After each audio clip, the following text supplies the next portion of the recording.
I don't remember which one we're doing next time. We're doing one of those. So welcome, everybody. We're going to try doing some sharing. I know Karen is an expert on sharing with videos, but I've never done it.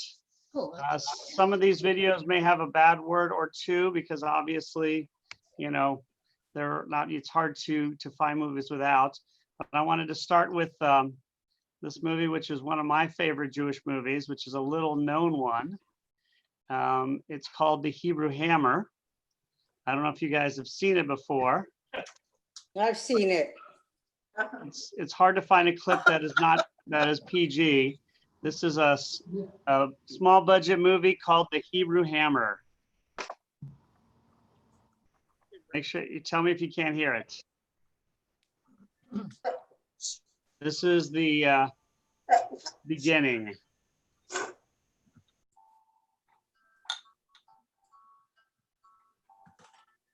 I'm going to show you 2 or 3 clips from it.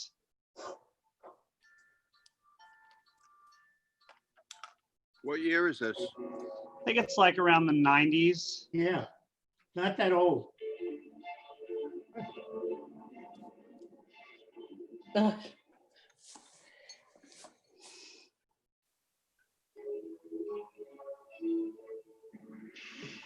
Rabbi, can you turn the sound up on your end? Yeah. It's full blast. Can you guys not hear it? Not that well. Let's No. see here.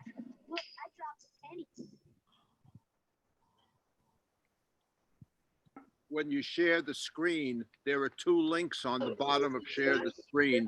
One says enhance audio and the other says enhance video. I don't know if you clicked on those. I'm doing that right now. Can you hear better now? Okay,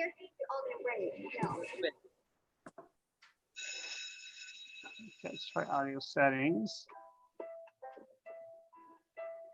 Usually just when you click on share screen, just on the bottom of it comes up immediately. How's that? Is that better? Yeah, that's a little better. Better. Not letting me increase it. You've got to turn off the automatic adjust. Okay. Just below the volume, it says automatically adjust. Yeah, mine's off. And then you ought to be able to make it louder. No, yours is checked. Just below the volume. The little volume dot on the slider. Can you see the volume that I'm on? Yeah, just below that, there's a box that's clipped that says audio adjust. Where it says on the, yeah, it's not moving though. So. No, that's right, because just below it. Oh, there it goes. I kept pressing it, but it didn't work. There we go. That should work. Thank you. Let's try it again. Let's see if it works this time. Is that better? Is that better? Want a bagel? Hey, Junos, save smash you for us. Morty, my mom said that if your people don't wise up and accept Jesus Christ as your Lord and Savior, you're all gonna burn in hell.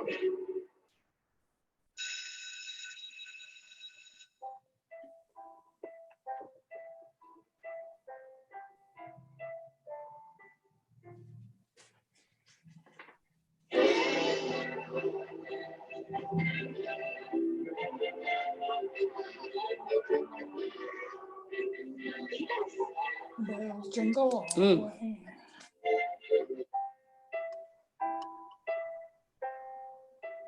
Everybody look what Mordecai got.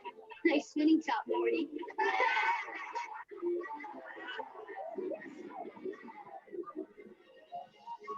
Now, class, let's not make fun of Mordecai's spinning top. We all need to learn the importance of tolerance and understanding. Isn't that right, Mordecai? Yes, Miss Husband. So, class, in honor of Mordecai's special day, I'd like for all of you to wish Marty a heartfelt Merry Chanukah Day 7. Merry Chanukah Day 7. That was very good, class. I hope you've all learned a very important lesson today. Just because Mordecai's people are different from us, and just because they may appear strange to us with their furry hat, beady eyes, and ominous sideburns, not to mention their bizarre customs and unnecessarily guttural, funny sounding names, just because they control all of the world's money, yet they are too cheap to buy their children anything better than spinning tops for presents, does not mean that we can't learn to love and respect them as our equals. Happy Chanukah Day 7, Waddy.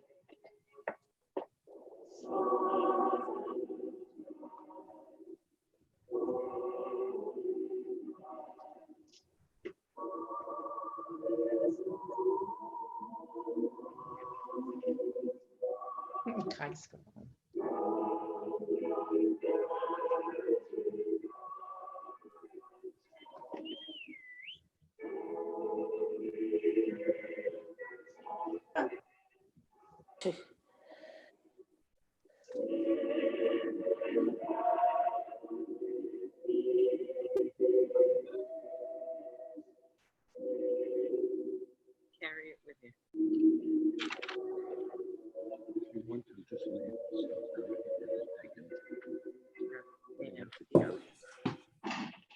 Ho, ho, ho.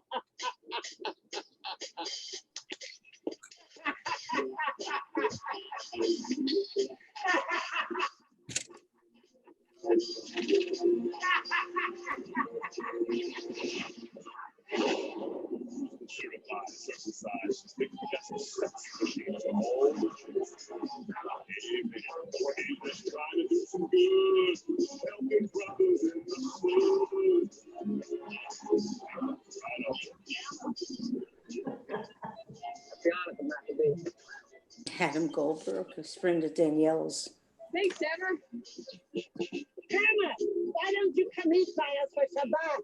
My Miriam is all grown up now. God willing, you should settle down in marriage. Yeah. Well, Oh, I God. Simon, but right now, G-P is the only one for me. I can take it. Hannah, you're the baddest age this side of television. About Shalom, Mama.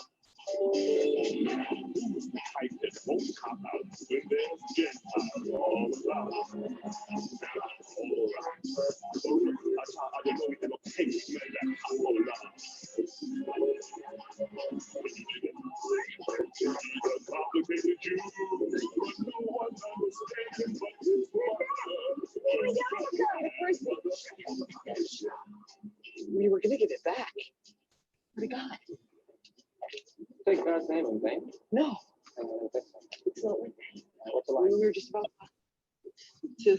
Leave. Yeah, that's right. We were just about to leave. Come on, Teddy. What's the line? I guess.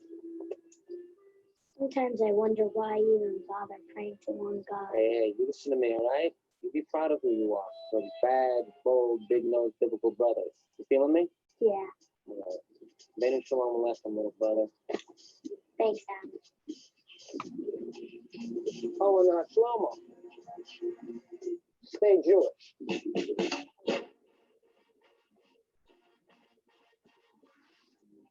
So that is the Hebrew hammer.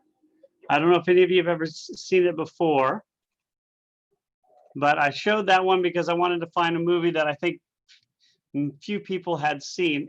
Raise your hands if you've seen this one before.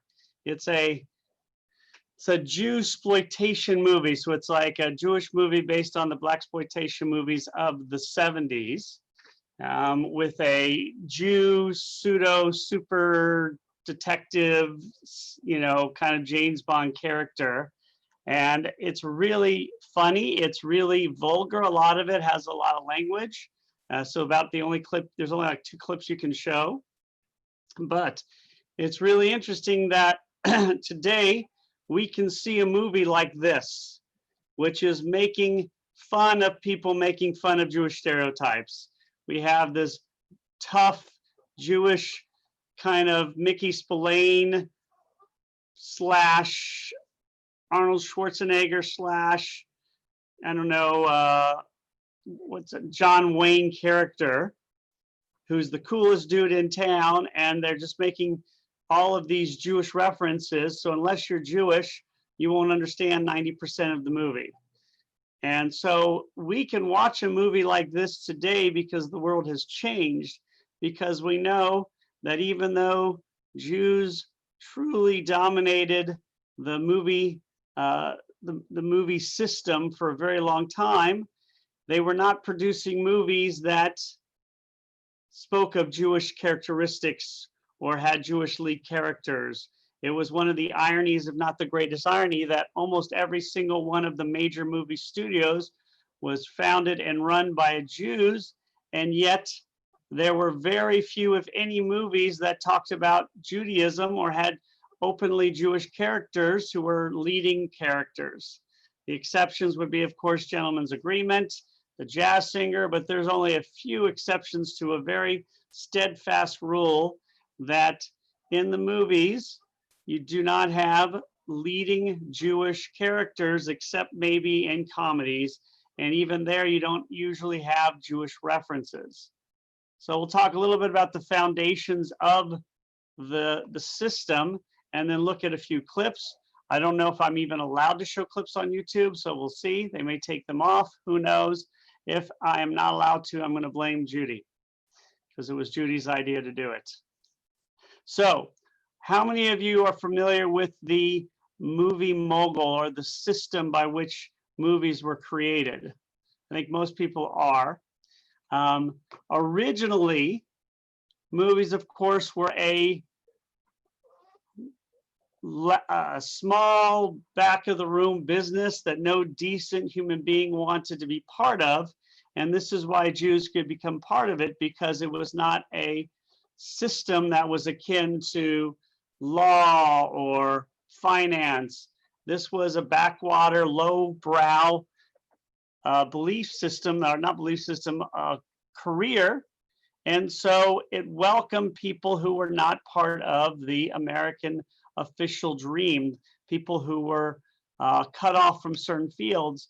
And so Jews flocked to this particular institution because there was very little restrictions. However, there were some at the beginning. Most people don't realize that at the very beginning, there were some restrictions against Jewish involvement. It was by a man named, you may not have heard of this guy.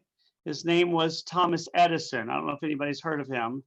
You may or may not have. He's kind of a small figure in history. But he was one of the people at the beginning of the formation wanted to keep control of the movie industry. And so what did he do was he went to courts to get total control over it on the East Coast and really found ways to keep Jews out. They're talking about 1908, so very early on. And so a lot of the Jewish individuals and others who wanted to be part of this field decided that one of the best ways to do it would be to move somewhere else, away from the East Coast, to a place where possibly there would be less restrictions. And so they moved eventually to a place called California. And in California, they started to create their movie system, taking control of the production, the release, the actors, and also even sometimes the movie theaters themselves. Of course, there would be, later injunctions and court cases to stop this, but not at the beginning. So what we see is from 1908 pretty much until the end of the 50s, these movie moguls pretty much controlled the movie system, and there were not very many movies that were produced outside of it. And that is really quite amazing that they were able to keep this monopoly for so long. There's a famous quote by Louis Mayer when Danny Kaye was rejected from being parts of a movie because he said to him, "I would put you under contract right now, but you look too Jewish. Have some surgery to straighten your nose, and then we'll talk." And this, of course, was Louis B. Mayer, who was Jewish, talking to Danny Kaye. And Harry Cohn, who was the famous studio head of Columbia, used to say, around this studio, the only Jews we put into pictures play Indians. And so this was kind of the irony that these Jewish moguls, and ended up being about 7 studios, controlled the entire movie industry. 6 of them were run by Jewish leaders. They were all from Eastern Europe. English was, of course, their second language. They all come, or most of them came from poor backgrounds, and they ended up creating this system. And as we like to say, they created the American vision of America.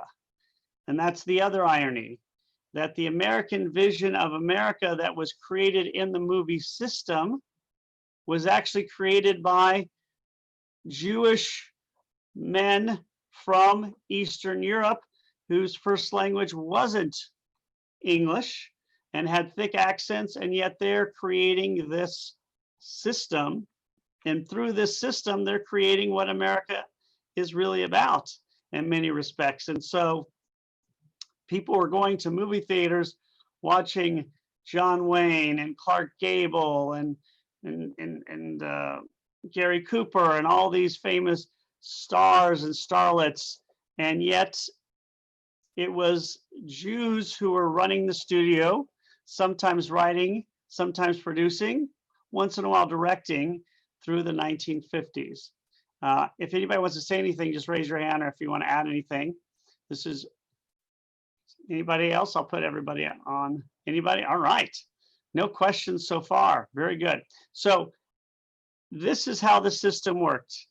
Now, were there exceptions to the rule? We talked about the 2 most famous exceptions, and that is, of course, the Jazz Singer, which was kind of a universalistic story about a man who goes away from what his parents want and becomes more American. So you can see why it may have been able to be established. It's about a Jewish boy who's raised in a very Jewish home who wants to leave that home and go and move to America. The other one, of course, is Gentleman's Agreement, which is the famous movie we've talked about, which was produced after World War II. This movie is very famous because it's the first major budget movie that deals with anti-Semitism. And it's very famous because only one studio head was willing to produce a major movie about anti-Semitism. And funny enough, who was it?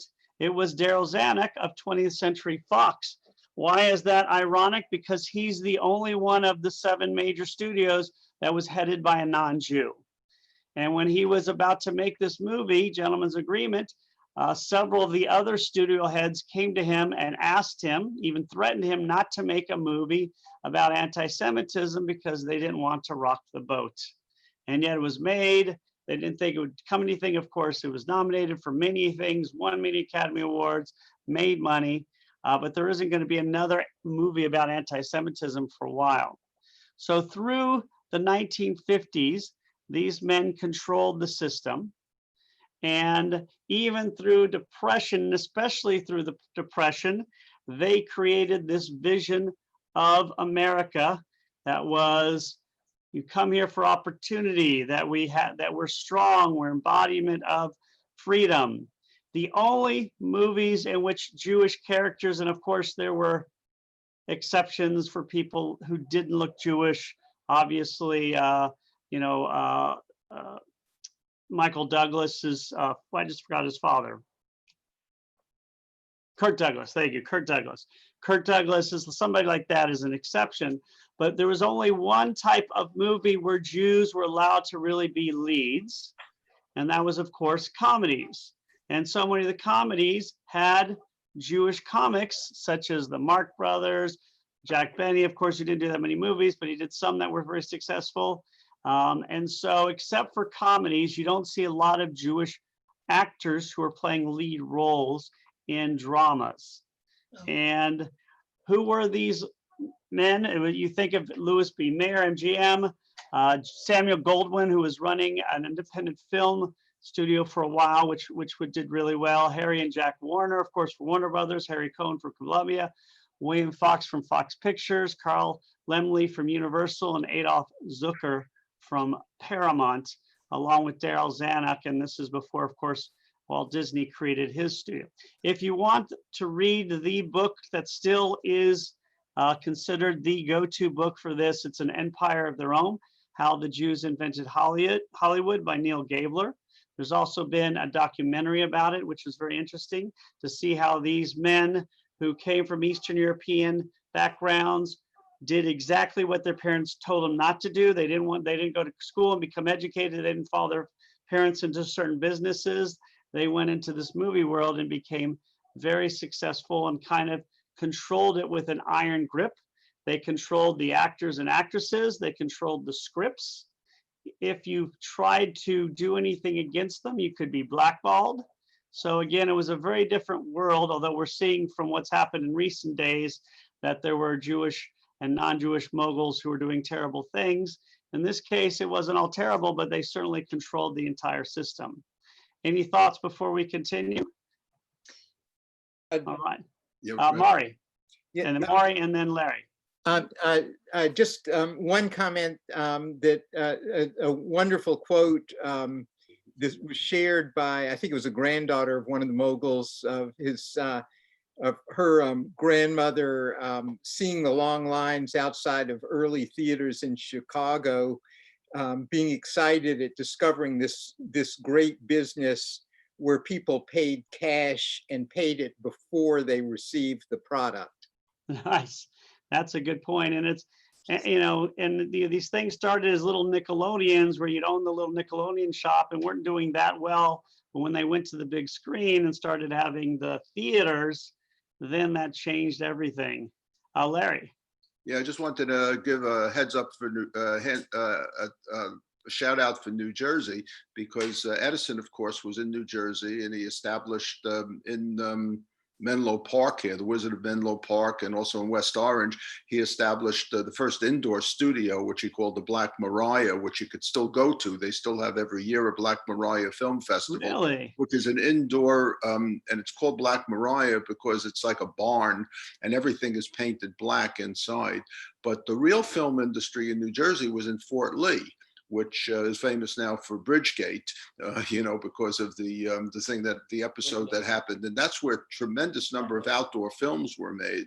And then they found that they could move to Hollywood for several reasons, of which you mentioned. But one of the major reasons was the climate, that they could film all year round outdoors there. But the film industry in Fort Lee. But the one other thing I did want to mention was the same year that Gentleman's Agreement came out, there was another film called Crossfire. And Crossfire had 3 Roberts in it. I forget the Robert, you know, the 3 Roberts. It was also nominated. It was one of the 5 films nominated for an Academy Award. It was a very hard-hitting film about anti-Semitism.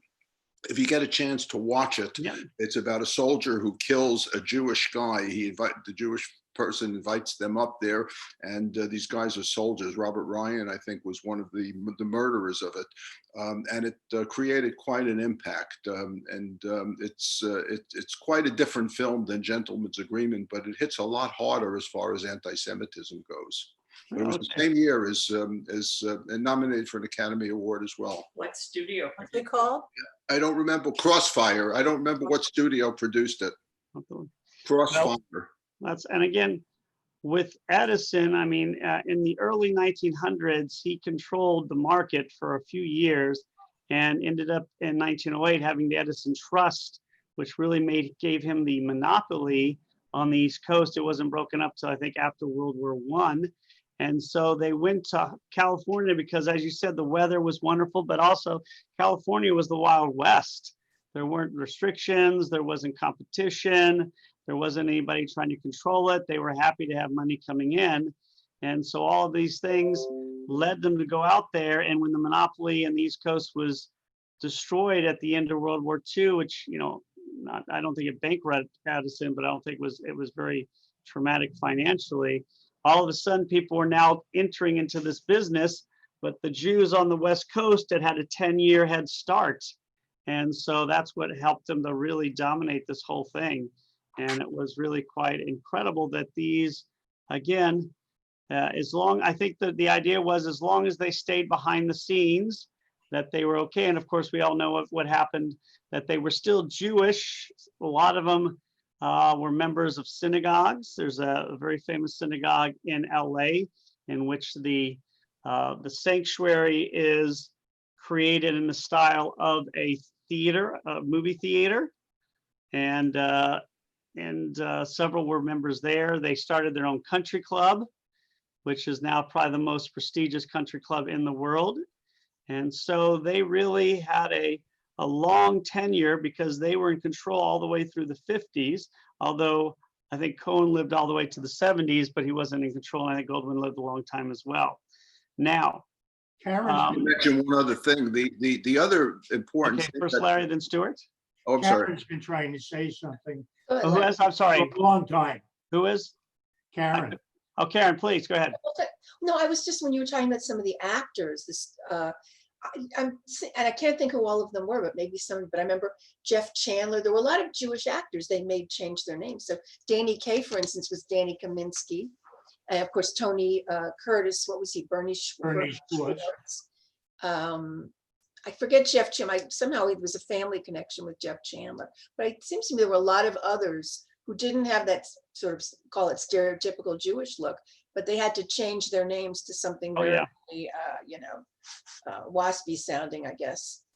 There were a lot of Jewish actors. Yeah, there were. A lot of them. But again, you couldn't look Jewish. No, And in most cases, the leading men, unless you really looked tough, there were very few leading actors who were Jewish. You think of the big names, John Wayne, Clark Gable, although James Cagney was apparently had a lot of Jewish friends, but he was not Jewish. Right. But then you look at a couple like Tony Curtis, who was kind of almost a lead actor, but certainly in some cases, mostly in the 60s though. And then you look at Danny Kaye, but he was mostly in comedies. But there were exceptions. There certainly were. And of course, there was a very prominent Jewish actress. So there was certainly exceptions. Rena, would you take yourself off mute though? And then we'll go, oh, sorry, Larry, we'll go to Larry after this. Just wanted to mention a few names before. John Garfield was Jewish, okay, and that was earlier. So was Paul Muni, who was sort of a lead actor. And then there was, of course, Edward G. Robinson. Those were three of them that changed their names that were major films. Yeah, there were definitely some of them. But again, I think as long as you didn't look Jewish, You didn't look you had Jewish, yeah. you had a chance. I mean, you also had people like Hedy Lamarr, who was a woman. Of course, she was an extraordinary woman who was Jewish and became a leading actress. Larry. Yeah, I just wanted to mention that changing names was not only exclusively for Jewish, that there were many name changes for, many other, Kim Novak, and you could think of dozens of others that they changed the name, Rock Hudson and those people. But in addition to that, I wanted to mention the other impact that the Jews had was they started to establish movie theaters and for distributing the films that they made. And people like Lowe's and other people started to build these shrines to movie theaters so that they had an outlet for building them throughout the country. Yeah, and they owned the entire process. And those theaters, of course, were giant theaters. If you go to some countries, they still have these beautiful large theaters. I know in India, I went to one. They still got a couple of them in LA. In Atlanta, as a matter of fact, several years ago, the Fox Theater in Atlanta, we went to the revival there where they reopened it and or refurbished it. It's like a Radio City Music Hall. That's great to have. That was the Fox was the Shriners Temple. I mean, that wasn't built as a movie theater. And then it was really? converted. Yeah. But I was going to say, David Goldwyn came from Gloversville, New York, the Metro Goldwyn mayor. Oh, really? And when they started the Nickelodeons, he was able to do that, and he gave the entire state of New York the franchise on the Nickelodeons to the Shine and Rubin family, who are Jeff's cousins, and they owned them for the entire state. So he did that because that was his hometown and those were his friends. Oh, great. So that's how that works. So it was a lot of nepotism, and they created a tremendous amount of wealth with, with these auxiliary things to the movies. Yeah, and again, even today, there's still a lot of Jews, obviously, in the industry. Again, because if you've been there 100 years or more, it's going to stay, but obviously it's not dominated anymore by any significant way comparatively. But they did own everything. And until, of course, the antitrust 1940s, there were antitrust cases. There are actually antitrust cases in the 30s, but with the Depression and then World War II and kind of an underground agreement between the studios to do pro-war movies, and all these studio heads served in the military. And so there are a lot of them doing all the propaganda films. But after the World War II, it all started in. But it was also very hard on the actresses and actors because you're controlled entirely by a studio. And I was reading about the woman who was the voice of Snow White in the original Snow White and the Seven Dwarfs. And she was not allowed to sing anymore, really, because he wanted to keep her voice for Snow White.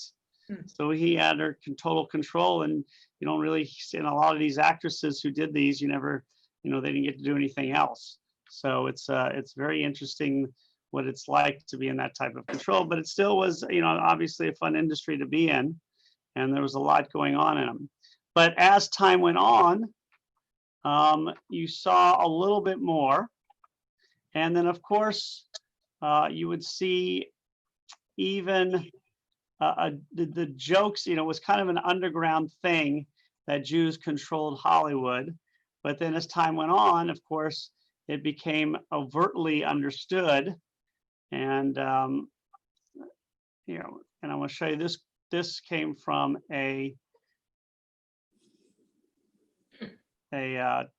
from the JTA. I'm going to show it real quick. 1 second.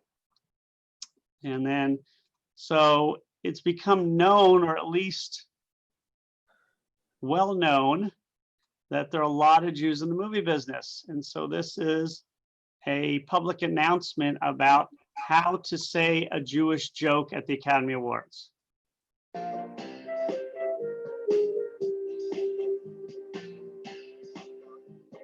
Hello, future Oscar hosts. I know what you're thinking. Ixnay on the Jewish jokes. And I don't blame you, not after all the criticism that Seth MacFarlane has been getting over this gag. You got a bird on the end of your name. Are you Jewish? Am I Jewish? No, actually, I'm Catholic. Wrong answer. Try again. What? But you want to work in this town, or don't you? That's interesting, Mac, because I am Jewish. No, you're not. I am. I was born Theodore Shapiro, and I would like to donate money to Israel and continue to work in Hollywood forever. Thank you. I am Jewish. You're an idiot. Well, we'll see who the idiot is when they give me my private plane at the next secret synagogue meeting. It's true. The ADL and the Simon Wiesenthal Center has slammed Seth MacFarlane, but don't give up hope. It is possible to tell a good Jewish Oscars joke and to get away with it. The key is you need to be subtle and clever. Most importantly, though, to paraphrase my former editor, J.J. Goldberg, you can always get away with joking about the fact that there are a lot of Jews in Hollywood, and you can joke about the Jewish sensibility of all those Academy voters. But when you start saying the Jews control Hollywood, that's when you're entering Mel Gibson territory. Okay, let's take a look at Kate Winslet in an episode of Extras when she pulls off a very tricky maneuver, the Holocaust theme. I don't think we need them film about the Holocaust, do we? It's like, how many have there been? We get it. It was grand. Move on. Now I'm doing it because I've noticed that if you do a film about the Holocaust, Schindler's Bloody List, The Pianist, Oscars coming out of their arse.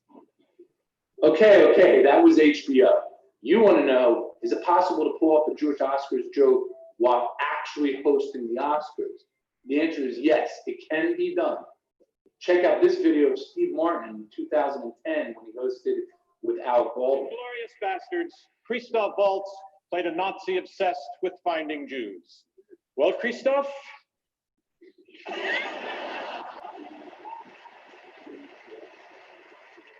The motherlode. Let's look at that again. Well, Christoph?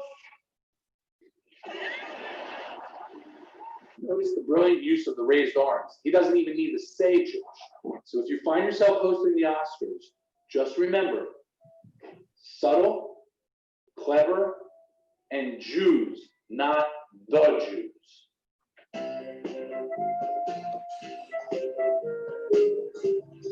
So whereas Jews in Hollywood was kind of something you didn't talk about, or you was only used in a negative way in the 30s in the small back rooms, it has become known that Jews have had a lot of influence in Hollywood, whereas in some cases it was the Jews control Hollywood in a negative way. In some cases now it's the Jews are influential in Hollywood and it can be even funny. And of course, Steve Martin, who's one of the greatest comedians of all time, who's not Jewish, makes this incredibly funny Jewish joke. How many of us thought it was funny? I thought that was a really great joke, just the way he goes. Doesn't even have to say anything. That's a good comedian. So whereas Judaism was kind of hidden from movies, and the irony that the moguls who were doing these movies were Jewish, creating American lifestyle, as time went on, the movie industry changed, especially when the mogul and the empire of their own studio system disintegrated. Then you started to see all kinds of other movies come out. And I'll show you a couple of clips if you guys don't mind. One of them is, I hope this one still works. Yeah, I think, actually, I don't think it does. Let's see here, 1 second. A lot of the clips they've taken down for obvious reason. But anybody see American Tail? Yeah. Anybody see the movie in American Tail? It's Yeah. an animated movie in the 1980s. No, immigrant. It's about these Russian mice who moved to America and how they're so excited to leave Mother Russia because in America, there are no cats. And so they get on a boat, they come to America, and of course, there are cats and they're struggling. But this whole movie, which was produced by Steven Spielberg, is about Jewish mice coming to America. They have the Jewish accents and all of that, but they never once say Jewish in the whole movie. It's a way of showing Jewish movies, but if you want to show it to the greater populace, you don't mention the word Jews. The only reference to these mice being Jewish is at the very beginning, you hear the word Hanukkah. But besides that, Mari, yeah. Judy Freudberg of blessed memory was one of the screenplay writers. She was a high school classmate of mine, and of course was a Reformed Jew. Good. That you mean she was a good human being? It wasn't the main character named Fievel, if I remember right? It's so Jewish. Fievel, but I know, but I was born in McAllen, Texas in the 80s. I had no idea Fievel was a Jewish name. Yeah, I mean, it was the name of a mouse. 10 years later, I was surprised. Why are Jews being named after mice? Okay. I never heard Fievel. Fievel, yeah, I mean, I have no idea it was his Yiddish name. So they have to mention, if they don't mention Judaism, unless you're a non-Jew in New York, you're not going to know it's a Jewish thing. I mean, you're in the middle of everywhere else. That's what happened to the TV industry. The early part of the TV industry, everybody who had a TV was in California or New York. So you could do Jewish TV shows, Jewish comedy. But when the middle of the country got the TVs, you had to stop doing Jewish comedy and do regular stuff. So it really ironic, but it freed up themes in other ways.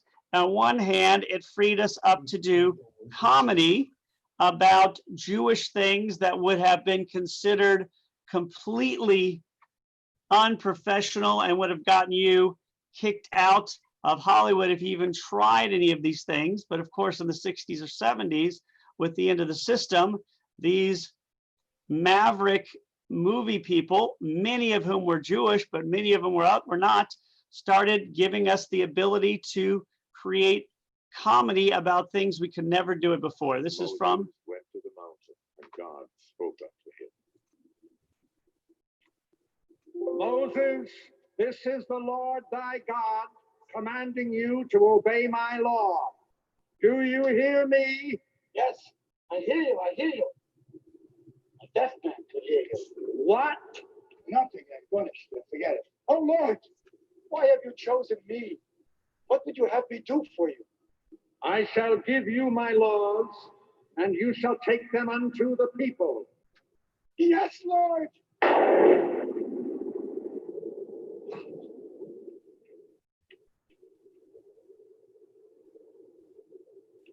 Lord, I shall give these laws unto thy people. Hear me. Oh, hear me. All pay heed. The Lord Jehovah has given unto you these 10 commandments for all to obey. So obviously, you could not get away with something like that in previous dates. They would never allow you to try and take on the Bible, even though it's the Jewish part of the Bible or the Hebrew Bible. Non-Jews would have had a field day, and they would have. So the opening up of the system allowed us to take on just about every issue. Of course, there were certain restrictions, but as time went on, those restrictions started to go and disappear. I remember teaching a class on something similar and talking about the kids is what would be allowed to be made fun of. Can you make fun of the Bible? Maybe. And you show this. What are the one thing you can't make fun of? And they all said the same thing. The Holocaust. You can't make fun of the Holocaust. Nobody would ever do that, which of course is definitely not true, because we saw this already starting to be done in the 1970s with especially the producer.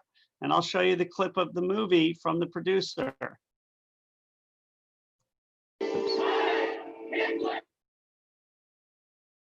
Seconds. Sorry, I messed up the thing. I'll do it real quick. All right. So there's two great clips I like to use from the producers.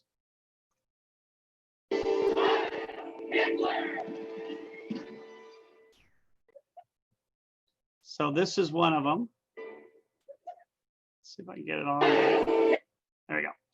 So this is from the producers. How many of you have seen it, either the original, the remake, or the play? It's obviously about a guy who sells too much interest in a movie and needs it to fail, or else he's not going to be able to pay everybody back.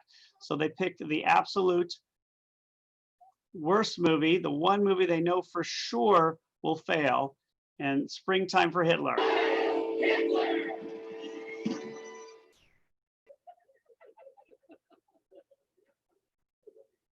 I'll myself, I'll to me. I'm the crowd who's out to change our history. I'll myself, raise your hand.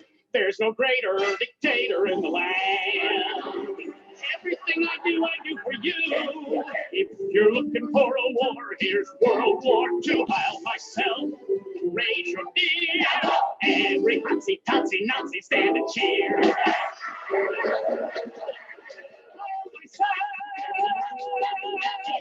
I'll myself, stand and cheer. I'll myself. So of course, that, which was produced in the 70s, I was not going to movies at that time period, but I can only imagine how controversial that scene was, or the scene where the two main characters visit the Nazi living in New York. But the end of the system, I can show that scene. I have that scene as well with, of course, two great comedians, Gene Wilder and who's the other guy? Zero Mostel, thank you. And so we see that the opening up the system allowed the movies to go in a wide range of areas.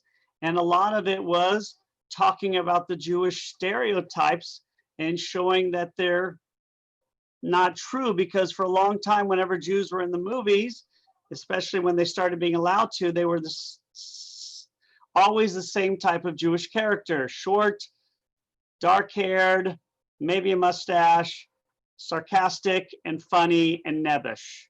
And this was the Jewish character for a very long time in the movies. And eventually the system allowed us to start making fun of this. So for instance, I don't know if anybody of you've seen the movie or the play Biloxi Blues, which is of course one of Neil Simon's. And again, he is a great playwright, and he wrote several on this one character.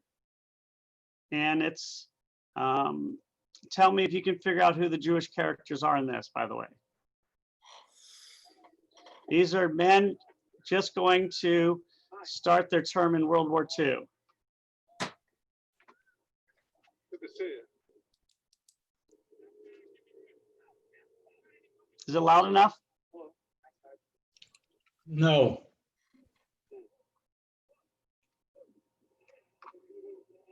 Detail attention. This is as loud as it can go. Sorry, man. Perhaps I didn't make myself clear. Detail. 10 hot. Good. Good. At ease, gentlemen. My name is Toomey, Sergeant Merwin J. Toomey. I'm in charge of this platoon during your 10 weeks of basic training here in beautiful Biloxi, Mississippi. After which, you'll be sent to some shit island in the Pacific or some turd pile in northern Sicily. In either case, returning to your mamas and papas with your balls intact is highly improbable. I speak from experience, having served 14 months in the North African campaign, where 73% of my comrades are buried. Having donated a small portion of my brains to this conflict, the other portion being protected by a heavy steel plate in my head. I'd like you to answer when your name is called.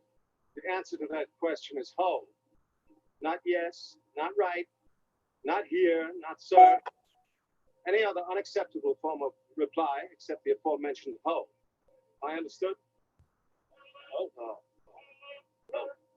Peak, David P. Ho, Hennessy, James J. Ho, Bukowski, Joseph T. Ho, Selridge, Roy W. Ho, Carney, Donald J. Ho, Jerome, Eugene M. Ho, Epstein, Arnold B. Oh, ho.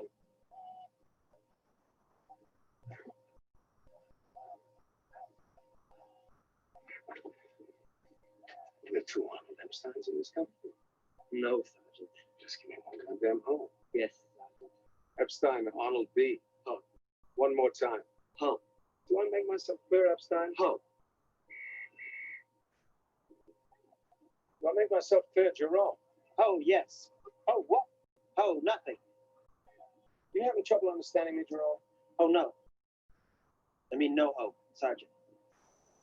It's just plain hope. Hey, Fred Astaire, you trying to tell me something? I have to go to the bathroom, Sergeant. How are you going to do that? We don't have bathrooms in the Army. They had them in Fort Dix. Not bathrooms, is it? Yes, they do. Tell you, we don't have any bathrooms on this base. You doubt my veracity? No, Sergeant. Then you got a problem, haven't you, Epstein? Ho, ho.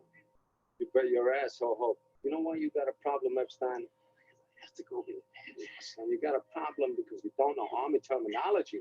The place where a U.S. soldier goes to defecate, relieve himself, open his bowel, shit, fart, dump, crap, and unload is called a latrine. Latrine, from the French. Well, tell us what's funny about that, Jerome. Well, it's just that you said all those words in one sentence, Sergeant. Apparently, I don't believe you understand the benefit of discipline, do you, Jerome? The benefit? Yes, I think I do. And tell it to me, Jerome. What is the benefit of discipline? Well, it's to benefit the Army's, to the way that soldiers, to whatever you say, Sergeant. You're looking to get your ass in a sling ball? No, Sergeant. It's fine the way it is. The benefit of discipline is that it will win this war for us. Therefore, until you learn that fact, I'll just have to keep teaching it to you. Selridge, 100 push-ups. Hit the deck. Me? I didn't say nothing. Correct, boy. We're doing this to teach Jerome about discipline. On your face, soldier. You think you get my meaning now about discipline? Oh, yes. Oh, well, then let's try it out. I want another man down there. Give me 100 push-ups. I want you to pick them out for me. Who will it be, boy? Speak up, Jerome. Tell me the name of the man you think is most lacking in discipline. We really just met on the train, Sergeant. I don't even know all their names yet. I can understand your reticence to speak up, John. No one's gonna like hearing his name called.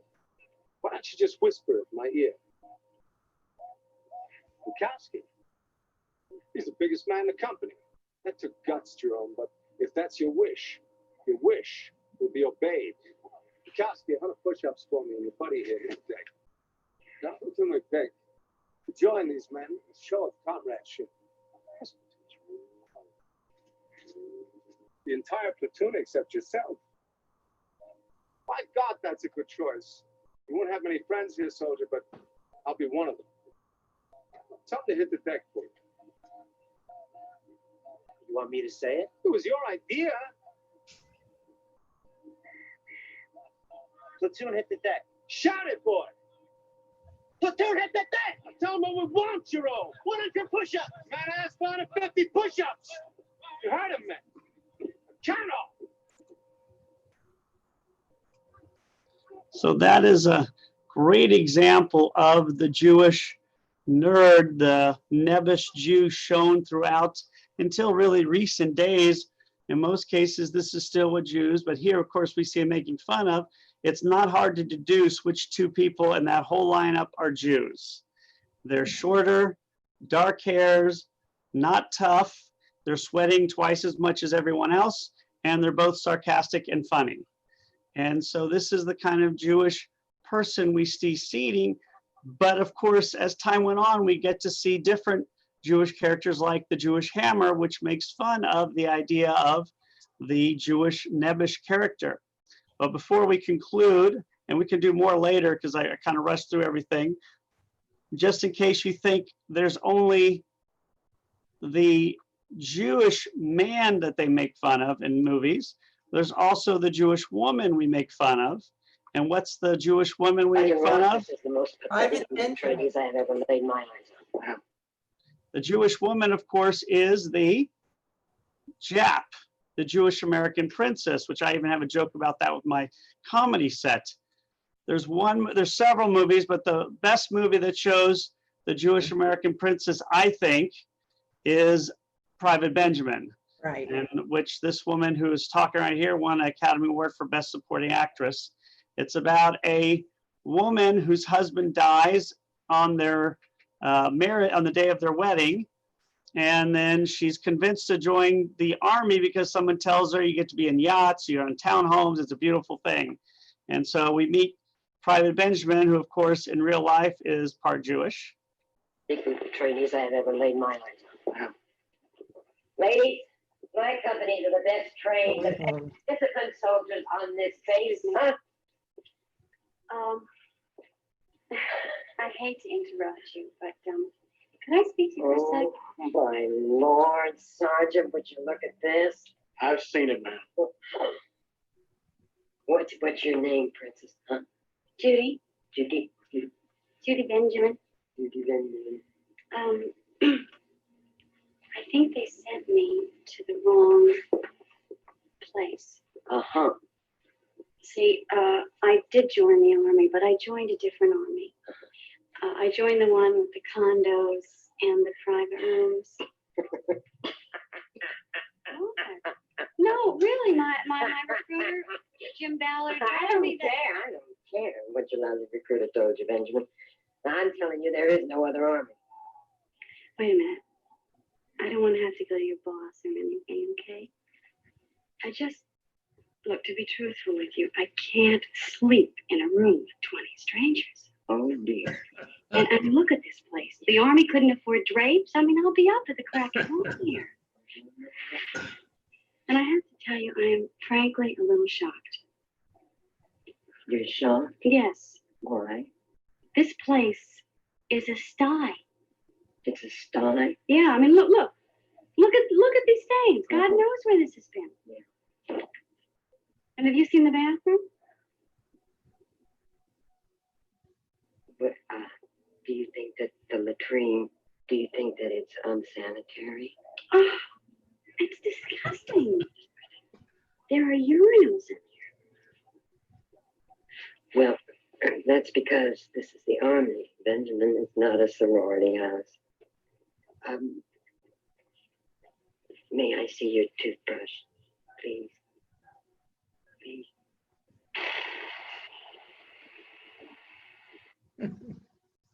So there we see the Jewish American princess depicted in the movies again. And as time has gone on, we've been able to see all of these stereotypes and make fun of them. But of course, in this case, she actually calls her princess. She uses latrine just like in the previous one. So the perfect place to show a Jew out of water is put him in the military. And then you can see how the stereotypes conflict with everyone else there. So we're going to conclude here, but I want to see if anybody else wanted to add anything about the movie system or about stereotypes or anything else. And I love using these same clips. I know there's a lot more. You can use modern ones, but these ones are so great. No other thoughts? Just one great reflection of World War II before the horrors of the Holocaust were known, but To Be or Not to Be, 1942, directed by Ernst Lubitsch, who was, of course, Jewish, with Jack Benny, Carol Lombard, Robert Stack, focusing on a small troupe of actors in Poland who get swept up by the Nazis, with jokes about concentration camps, again, in a film from a Jewish director. Yeah, and I think Jack Benny said that was the only good movie he ever made. So apparently he was famous for his terrible movies. So this is a little bit about the movie system, how it developed, and how we went from having no Jews and Jewish thoughts in movies to Jewish stereotypes, and how we've kind of overcome them, although they're still there. I mean, we still will see Jewish stereotypes all the time, especially the Jewish nebbish guy who's funny stereotype. Larry's waving. Oh, sorry, Larry, you're not on my thing here. I apologize. Larry. Yeah, no, a couple of things I just wanted to mention. What I admire about the Private Benjamin movie is the arc of the character there, because after she leaves the army, she becomes quite a well-assured, self-confident woman, and she kind of like defies the Jewish stereotypes. So the growth in her character, I think, is something that's very, very important to show that the Jewish American princess could rise above it depending on the situation that she's been in. And the army helped her a little bit, but then some of her other adventures, obviously, as well. An interesting thing about the studio system is if you want to go to a marvelous place, Palm Springs, California, the way that city originated for the movies was that the movie stars wanted a place where they could escape the image that the studios wanted them to have, which was the clean-cut kind of person. And there they could buy a little house and let their hair down. And if you go out there, you get a tour of some of the older homes of some of the famous movies. It's changed considerably, but Palm Springs is just a wonderful place. And the third thing that I wanted to mention was about Jews in war movies, because there's a lot of Jews that are portrayed as soldiers in war movies, and it showed kind of a relationship between the Jewish soldier and the other soldier, which kind of defied, race and religion. And very often it was Pat O'Brien, who was the chaplain or something, that was pulling things together. And there was always a Jewish soldier, a black soldier, and not always black, but generally an Italian soldier, and they all mixed together and they joked with each other, but they all got around really, really well. So World War II was kind of an equalizing kind of an experience, I think, for the Jews, in addition to the Neil Simon stuff where he's showing the Jews in the the boot camp, the actual combat situations. Yeah, I think that World War II changed the world in so many ways, and for Jews, it's no coincidence that right after World War II, Gentleman's Agreement was made in the other movie, or that the 60s was able to happen, 20 years later, because so many people are serving together. If you serve in war with somebody, you're much more likely to understand them. Carol, do you want to say something? I'll just go off mute if you don't mind. I was just thinking, it came to mind From Here to Eternity. Which I still have not seen. I know Burt Lancaster is in it, but I need to watch it. Yeah, but one of the guy who plays him, but he's Jewish. And oh, really? What was his name? Burt Lancaster. No, that was the sergeant, but the young Jewish Montgomery They- Clift, was he Thank Jewish? you. Montgomery Yeah. Clift. Montgomery Clift was Jewish, I think, yeah. But he plays a Jewish infantryman. No, but it has nothing to do with Judaism. He's a prize fighter, and he refuses to fight, and they pick on him. And I don't No, think. but they do emphasize that he's Jewish. Oh, I didn't That's know. my point. I don't They remember that. emphasize it. And in case anybody here has ever seen Saving Private Ryan, Yes. Yes. there is a Jew who's very proud of his Judaism. In the Hebrew Hammer, that's the guy. It's the same actor who played the Jew in Private Ryan and in the Hebrew Hammer. So he's Jewish in real life, and he also played a Jewish character, a very strong-willed, although he gets killed in Private Ryan, a very strong-willed, tough Jew. You know, in Private Ryan, I'll never, you never forget the scene where he's holding his, either his dog tags or his Jewish star, going Yehudim to all the captured Nazis as they're walking by him. So, of course, any other thoughts? Rabbi, Yes, Rabbi, Rena. that's Adam Goldberg, and he's very Jewish. Yes, he is. I mean, he's a friend of my daughter-in-law's. He's really? quite Jewish. Yeah, with a name like Adam Goldberg, you better. Yeah. Rabbi, one other interesting place for Jewish actors, many of the Nazis in Casablanca were played by German Jews who had Really? immigrated to the country. Yes. I did not know that Casablanca is actually one of my favorite all-time movies. Mine too. Yeah, it is amazing. All right, thanks. So we can do more on Jews in the movies next week, because we could do, or we can go on to Jewish comedians or Jews in the comic strips and comic books. Which would you guys prefer for next week? That would be nice. Comic strips. Which one? Comic strips? Okay. We'll do Jews in comic strips and in comic books. So we'll look at, and we can also look at how it's become such a different world today, because of course, comic books have now gone onto the movies, or it used to be in a small way here and there, a couple of TV shows now again. Now, of course, comic book movies are the major money-making movies for the movie studios these days.